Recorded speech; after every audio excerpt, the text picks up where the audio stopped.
I'm 72. Please don't make the same mistake I did. I finally realized that my life wasn't ruined by the mistakes I made, but by the sentences I started and never finished. I spent 50 years being strong and silent, only to discover that silence is just a slow way of losing everything you love. If you think you have plenty of time to say what needs to be said, you're making the same fatal mistake I did. People talk a lot about making mistakes. They tell you to be careful about your finances or your health or your career. And I made those mistakes, certainly. I lost money on a bad business venture in my 30s. I didn't take care of my back the way I should have. But sitting here now, near the finish line, those things don't keep me awake. I don't regret the things I did. I regret the things I stayed quiet about. I regret the words I let die in my throat because I thought I had another 40 years to say them. When you're young, you operate under this grand illusion that time is an infinite resource. You think of your life like a book that hasn't even reached the middle chapters yet. You tell yourself, I'll tell her how much I appreciate her tomorrow, or I'll apologize to him when the timing is better. You convince yourself that being stoic is a virtue, that holding your tongue is a sign of strength.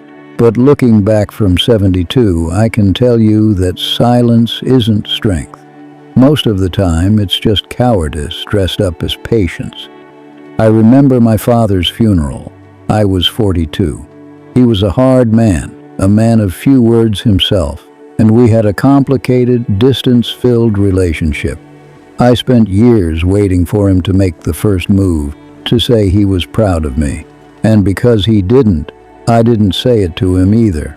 I stood over his casket, and the thing that broke me wasn't that he was gone. It was the realization that I had 1,000 sentences stored up for him, questions about his childhood, admissions of how much I actually admired his work ethic, even a simple, I love you. And now there was nowhere for those words to go. They were just heavy stones I'd have to carry for the rest of my life. That should have been the lesson, shouldn't it? You'd think I would have changed then. But I didn't. I went right back to my life, to my office, to my routines. I spent 28 years married to a woman named Elaine. She was kind, and she was patient, and she deserved a version of me that I never gave her. It wasn't that I was a bad husband. I provided. I was faithful. I was there for the parent-teacher conferences and the mortgage payments. But I was safe with my heart. I didn't tell her how beautiful she looked on ordinary Tuesday mornings. I didn't tell her that the way she hummed while she gardened was the only thing that kept me sane during the stressful years at the firm. I thought those things were understood. I thought that by showing up, I was saying enough. But words matter. They are the bridge between two people, and I let my end of the bridge rot away. When she finally left, not for another man, but just because she was tired of being lonely in the same room as me. I wanted to scream a decade's worth of appreciation at her, but by then the words felt cheap. They felt like an emergency exit I was only using because the house was on fire. I have a son, too. He's in his 40s now, living across the country. We talk on the phone maybe once a month. The conversations are polite. We talk about the weather, his job, the grandkids' soccer games. But there is a wall between us that I built out of all the things I didn't say when he was a boy. I didn't tell him it was okay to fail. I didn't tell him I was scared too. I just gave him advice and corrections. Now I want to tell him that I'm sorry for being so rigid, but the distance feels too wide to cross. I'm afraid if I start being honest now, it'll just highlight how dishonest I've been for the last 40 years. It's a strange thing, getting old. You spend your youth trying to build a legacy, trying to be respected, trying to be right. Then you get to 72 and you realize that being right is incredibly lonely. Nobody cares about the arguments you won. Nobody cares about the pride you maintained. All that's left are the memories of the people you loved and the gnawing awareness of how much better you could have loved them if you'd just been a little more vulnerable. I think about a specific afternoon in 1994. My daughter was 7. She had drawn this picture, a chaotic mess of colors that she was so proud of. I was on a conference call, gesturing for her to be quiet, pointing at the door. I told myself I was being a good provider, that this call was important for her future. I never went back later that evening to ask her about the drawing. I just forgot. That drawing is in a landfill somewhere now, and my daughter is a woman I barely know. People think regret is about the big blow-ups, the affairs, the crimes, the catastrophic failures. But the regret that eats you alive at 72 is the quiet kind. It's the "I should have said something" kind. It's the realization that you chose your ego over your happiness every single day for decades. I see young people now, and I see them holding back. I see them waiting for the perfect moment, to be honest. I want to grab them by the shoulders and tell them that there is no perfect moment. There is only now, and then there is too late. There is a very short window between being too shy to speak and being too old to be heard.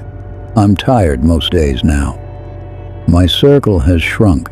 My friends are either gone or dealing with their own fading health. When we do talk, we don't talk about our achievements. We talk about our families. We talk about the people we miss. And beneath every conversation, there's this unspoken grief for the things we left unsaid. We're all sitting on hordes of "I'm sorries" and "I love yous" and "I was wrongs" that we waited too long to spend. Now the currency is useless. I don't want your pity. I'm saying this because I'm looking at the clock and I know I don't have another 20 years to get it right. I have to live with the weight of my silence. I have to accept that there are people who will go to their graves never knowing how I truly felt about them because I was too proud or too busy to tell them. If you have someone in your life that you've been meaning to talk to, really talk to, don't wait for a sign. Don't wait for an anniversary or a holiday or a better time. The better time is a myth we tell ourselves so we don't have to be brave. Being brave isn't about jumping out of airplanes. It's looking someone in the eye and telling them they matter to you. It's admitting you messed up. It's being the first one to reach out after a fight. It's the most terrifying thing in the world to be that honest, because they might not say it back. They might reject you. But I can tell you from experience that rejection is a shadow compared to the monster of regret that follows you into old age. I spend a lot of time in this chair now. I think about what I would say if Elaine walked through that door right now. I wouldn't talk about the house or the alimony or who was right in our final argument. I'd just tell her that she was the best thing that ever happened to me and that I was too small a man to admit how much I needed her. I'd tell her I'm sorry I stayed so quiet for so long, but she isn't walking through that door, and my father isn't coming back, and my son is 1,000 miles away thinking his father is a man who doesn't have much to say. I've realized that the greatest tragedy of a human life isn't failure. It's the things we carry to the grave because we were waiting for a tomorrow that never showed up. My life is full of things I've done, but my heart is heavy with the words I never said. If you're listening to this and you still have your voice, and you still have people who can hear it, don't be like me. Don't be strong. Don't be patient. Just be honest. Say it now, while it still has a place to land. I don't have much time left to be anything other than what I am. A man in a quiet house, finally learning how to speak when there's no one left to listen. It's a hard way to end a story, but maybe if you're hearing this, your story can end a different way. If this resonated with you, I'd be grateful if you shared it. Or better yet, don't share it. Just go to the phone, call someone, tell them the truth. That would be enough for me. Thank you for listening. It's been a long time since I've said this much.